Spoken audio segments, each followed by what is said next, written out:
الحمد لله إن الحمد لله نحمده ونستعينه ونستغفره ونعوذ بالله من شرور أنفسنا ومن سيئات أعمالنا من يهده الله فلا مضل له ومن يضلله فلا هادي له أشهد أن لا إله إلا الله وحده لا شريك له وأشهد أن محمدا عبده ورسوله۔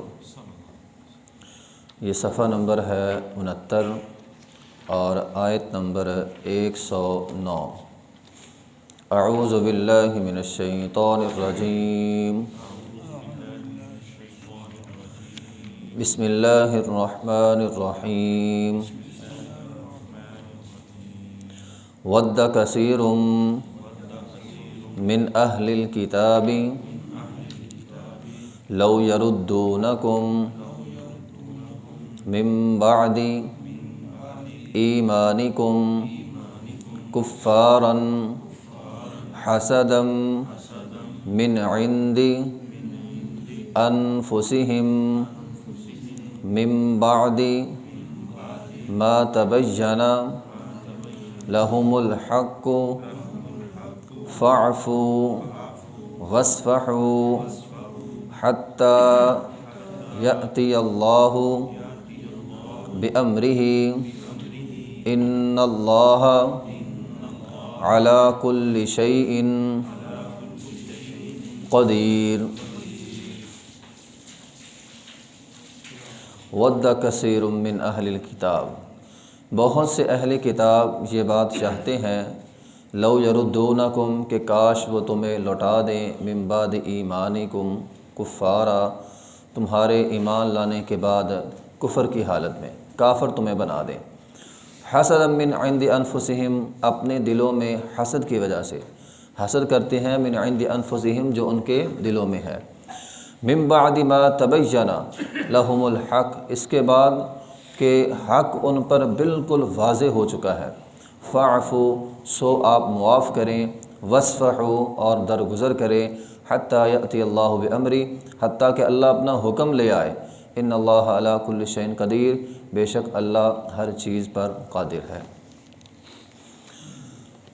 ود کثیر من اہل الکتاب، یہودیوں کا شروع سے یہ پروپیگنڈا رہا ہے کہ یا تو لوگوں کو اسلام سے دور کر دیں، اگر لوگ اسلام سے دور نہیں ہوتے یہودی نہیں بنتے، یا عیسائیوں کا یہ طرز عمل رہا ہے کہ وہ عیسائی نہیں بنتے، تو پھر کیا کریں، اسلام کے بارے میں ایسے شکوک و شبہات پیدا کریں کہ لوگ مسلمان نہ رہیں یا مسلمان رہیں اور اسلام کے بارے میں بدگمان رہیں۔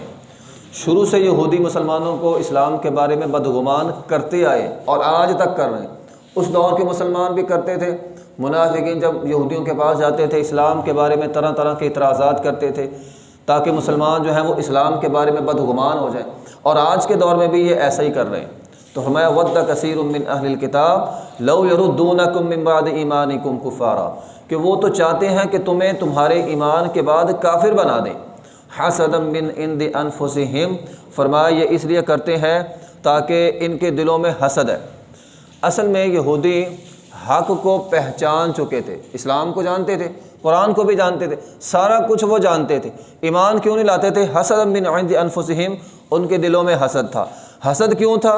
کیونکہ بغض، عناد کہ یہ رسالت ہماری طرف کیوں نہیں آئی، یہ وہ وجہ تھی جس کی وجہ سے وہ کہتے تھے کہ ہم مسلمان نہیں ہوں گے۔ تو بہرحال حسد کی وجہ سے وہ لوگ خود بھی ایمان سے محروم ہو گئے، اور جو لوگ مسلمان ہوتے تھے وہ بھی ان کو ہضم نہیں ہوتے تھے۔ حاسد کی سب سے بڑی بیماری یہ ہے، حاسد کا سب سے بڑا مسئلہ یہ ہوتا ہے کہ ایک تو وہ خود اچھا کام نہیں کرنا چاہتا، جو لوگ اچھا کر رہے ہوتے ہیں نا ان کے بارے میں بھی وہ اچھائی ان کو ہضم نہیں ہوتی۔ یہ حاسد کا سب سے بڑا مسئلہ ہے، کسی کی بھلائی بھی اسے ہضم نہیں ہوتی، کسی کا نیکی کا کام کرنا بھی اسے ہضم نہیں ہوتا۔ تو یہودی خود بھی اچھے کام نہیں کرتے تھے، اسلام نہیں لاتے تھے، اگر کوئی مسلمان ہو جاتا تھا تو اس کا وہ اسلام بھی ان کو ہضم نہیں ہوتا تھا۔ حسدا من عند انفسہم ان کا اسلام بھی ہضم نہیں ہوتا تھا۔ آپ دیکھ لیں شروع سے سب سے پہلے حسد کیا ابلیس نے، آدم علیہ السلام کو سجدہ نہیں کیا۔ اسی طرح یہود نے بھی سب سے پہلے حسد ہی کیا۔ یہود کا آغاز ہوا تھا یعقوب علیہ السلام سے، ان کے بیٹے تھے 12، ایک یوسف تھا، باقی 11 نے 10 نے کیا کیا؟ یوسف علیہ السلام سے حسد کیا اور ایک پیغمبر کو قتل کرنے کی اسی وقت سازش کی، اور ان کا حسد یہ تھا کہ ہمارے ابا جان ہم سے پیار زیادہ کیوں نہیں کرتے۔ اچھا، خود اچھا بننے کی کوشش نہیں کی کہ یوسف اچھے کام کرتا ہے، باپ کا پیار لیتا ہے، ہم بھی اچھے کام کریں، باپ کا پیار مل جائے۔ خود اچھے کام کرنے کی کوشش نہیں کی، بلکہ اپنے بھائی کو قتل کرنے کی کوشش کی کہ یہ نہ ہوگا تو ہمارا باپ خود بخود ہم سے محبت اور پیار کرے گا۔ تو یہ حسد کا سب سے بڑا مسئلہ ہوتا ہے۔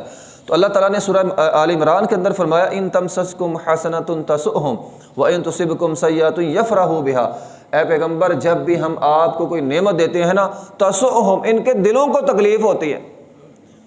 جب بھی آپ پر کوئی نعمت کرتے ہیں ان کے دلوں کو تکلیف ہوتی ہے، اور اگر کوئی مصیبت پریشانی آ جائے یفرحوا بها، سارے خوش ہو جاتے، سارے یہودی جو ہے وہ خوش ہو جاتے۔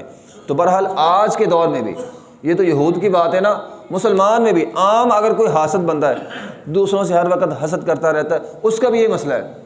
کسی کو بھی کوئی نعمت مل جائے اس کو تکلیف ہوتی ہے، حتیٰ کہ اس کے سگے بھائی کو کوئی نعمت مل جائے اسے تکلیف ہوتی ہے، مجھے کیوں نہیں ملے، میرے بھائی کو کیوں مل گئی، میرے باپ کو کیوں مل گئی، مجھے کیوں نہیں ملی۔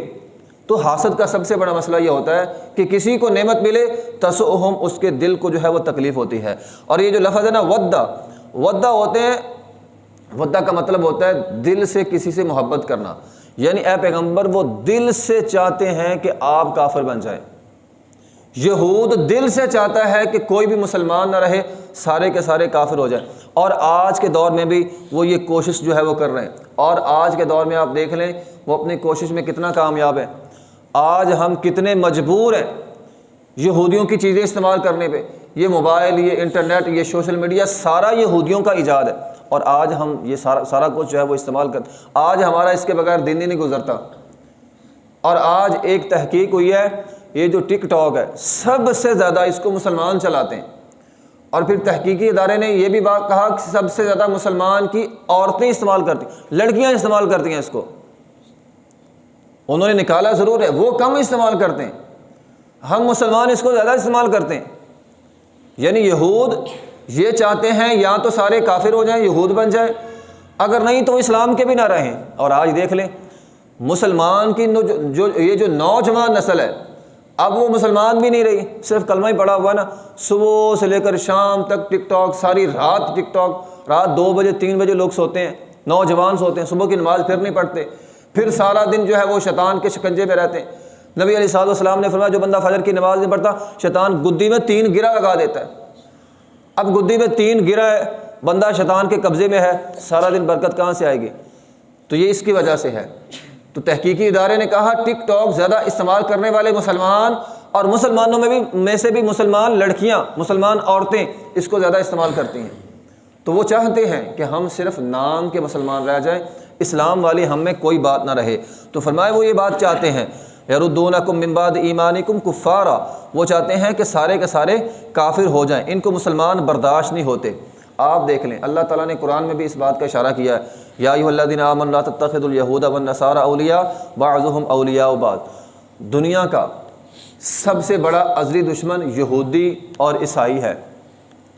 یہودی عیسائی دشمن رہے اسلام سے پہلے، اور اتنے بڑے دشمن تھے کہ انہوں نے عیسیٰ علیہ السلام کو قتل کرنے کی سازش کی، اور اس کے بعد سے عیسائی اور یہودیوں کی کبھی آپس میں نہیں بنی۔ یہ دنیا کے ازلی دشمن تھے، لیکن اسلام آیا دونوں اکٹھے ہو گئے۔ اللہ تعالیٰ قرآن میں فرماتے ہیں اسلام آیا دونوں اکٹھے ہو گئے، اب یہ دونوں مل کر اسلام کے دشمن ہیں۔ اس لیے فرمایا یہودیوں اور عیسائیوں کو دوست نہ بنایا کرو، یہ تمہارے کبھی دوست ہو ہی نہیں سکتے۔ آج کے دور میں بھی یہودی عیسائی مسلمانوں کا دوست نہیں ہو سکتا دل سے، اوپر سے مسالے ضرور لگائے گا، ہم تمہارے بڑے خیر خواہ ہیں، ہم یہ ہیں، پہلے مسلمانوں پہ تنگی کرتے ہیں، پھر بعد میں امداد دینے کے لیے آ جاتے ہیں، تھوڑا سا پیسہ دیا مسلمانوں کے دل جیت لو بھائی، ہم تمہارے بڑے، بعد میں خیر خواہ بن کے آ جاتے ہیں۔ تو فرمایا یہ کبھی نہیں چاہتے کہ تم جو ہے وہ ایمان کی حالت میں رہو، یہ تم کو کافر بنانا چاہتے ہیں، حسدا من عند انفسہم۔ لیکن یہ بات بھی قابل غور ہے، جو بندہ بھی حاسد ہوتا ہے، جو بندہ کسی سے حسد کرتا ہے، حسد کی وجہ سے جو اس کے لیے گڑھا کھودتا ہے اس میں خود گر جاتا ہے۔ جو کسی کے نعمت کے زوال کی خواہش رکھتا ہے اصل میں وہ خود نعمت سے محروم ہو جاتا ہے۔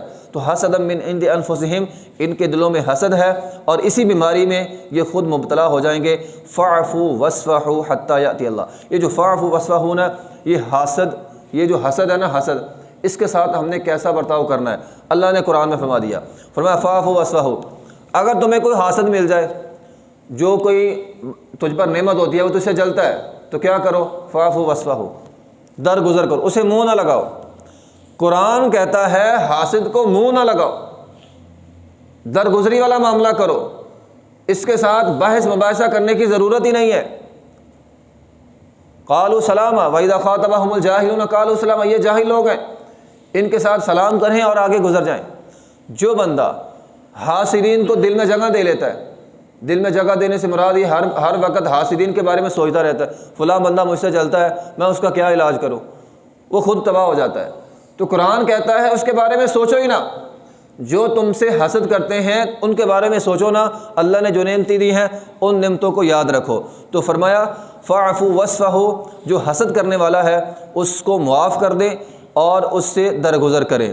تو بہرحال حاسدین کے ساتھ ایسا رویہ ہو، اور اگر کوئی بندہ ہم مسلمانوں میں سے حاسد بن گیا ہے، اب وہ چاہتا ہے کہ میں اپنی اصلاح کر لوں، تو اس کے لیے کیا ضروری ہے؟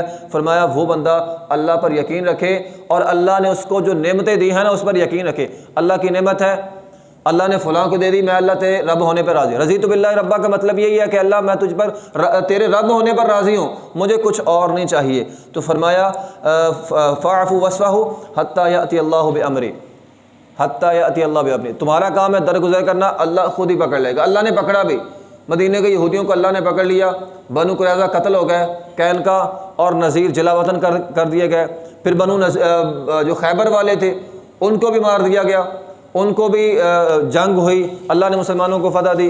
پھر حضرت عمر رضی اللہ تعالیٰ کے زمانے میں پورے جزیرہ عرب سے ان یہودیوں کو نکال دیا گیا۔ تو اللہ تعالیٰ فرماتے ہیں تمہارا کام ہے درگزر کرنا، ان کو پکڑنا، حتی یأتی اللہ بامرہ، ان کو پکڑنا میرا کام ہے، اور ان اللہ علی کل شیء قدیر، اللہ آج بھی اس بات پہ قادر ہے۔ آج اس پرفتن دور میں یہودی اگرچہ بحیثیت قوم ہم مغلوب ہیں، وہ ہم پہ غالب ہیں، لیکن اگر ہم ان کو درگزر کرتے رہیں، ان کے بارے میں زیادہ نہیں پڑھیں گے، ان کو زیادہ منہ نہیں لگائیں گے، ان کی چیزوں کو زیادہ استعمال نہیں کریں گے، ہم اللہ کا حکم مانتے رہیں گے، تو اللہ آج بھی قادر ہے ان یہودیوں کو پکڑنے پر، اور اللہ کرے گا بھی۔ اصل میں یہ سارے دجالی فتنے ہیں، یہ جو دجال نے آنا، دجال یہودیوں کا سربراہ ہوگا، اور یہ سارے دجالی فتنے جن کے اندر آج ہم مبتلا ہو چکے ہیں آہستہ آہستہ، تو ان دجالی فتنوں سے اللہ نے ہی کوئی مرد مجاہد پیدا کرنا ہے۔ اگر نہ بھی کوئی آیا تو کم از کم عیسیٰ علیہ السلام تو آئیں گے نا ان یہودیوں کو ختم کرنے کے لیے۔ تو حتی یأتی اللہ بامرہ کا مطلب یہ ہے کہ عنقریب اللہ کسی نہ کسی کو لے آئے گا، جب تک کوئی نہیں آتا تمہارا کام ہے ان کو منہ نہ لگاؤ، حتیٰ کہ اللہ کوئی مرد مجاہد لے آئے گا، حتیٰ کہ عیسیٰ علیہ السلام آ جائیں گے اور آ کر ان یہودیوں کے سربراہ دجال کو قتل کریں گے، اور پھر یہودیوں اور مسلمانوں کی جنگ ہوگی، حتیٰ کہ مسلمان یہودیوں کو پورے روئے زمین سے ختم کر دیں گے۔ تو یہودیوں کا خاتمہ ان اللہ علی کل شیء قدیر، اللہ تعالیٰ کے ذمہ ہے، اللہ تعالیٰ ان کو ختم کرے گا۔ ہمارا یہ جو کام ہے وہ یہ ہے کہ جتنا ممکن ہو سکے ان کی چیزوں کو استعمال کرنے سے ہم بچیں، اور جتنا ممکن ہو سکے ہم حسد کرنے سے بچیں۔ حسد ابلیس کا کام تھا، حسد یہودیوں کا کام ہے، مسلمانوں کا کام نہیں ہے۔ اپنے مسلمان بھائیوں سے جلنا، اپنے مسلمان بھائیوں سے سڑنا، ان سے حسد کرنا، بلکہ انسان محنت کرے، کوشش کرے، اللہ تعالیٰ سے دعا کیا کرے کہ اے اللہ وہ انعام، وہ نعمت اے اللہ مجھے بھی دے دے۔ انسان دعا کر سکتا ہے، جل کے انسان خود اپنا آپ تباہ کرے گا، اس بیچارے کا کچھ نہیں ہوگا جس پر اللہ تعالیٰ نے نعمت کی ہے۔ اس لیے ہمیں حسد کی بیماری سے بچنا چاہیے۔ وآخر دعوانا الحمدللہ رب العالمین۔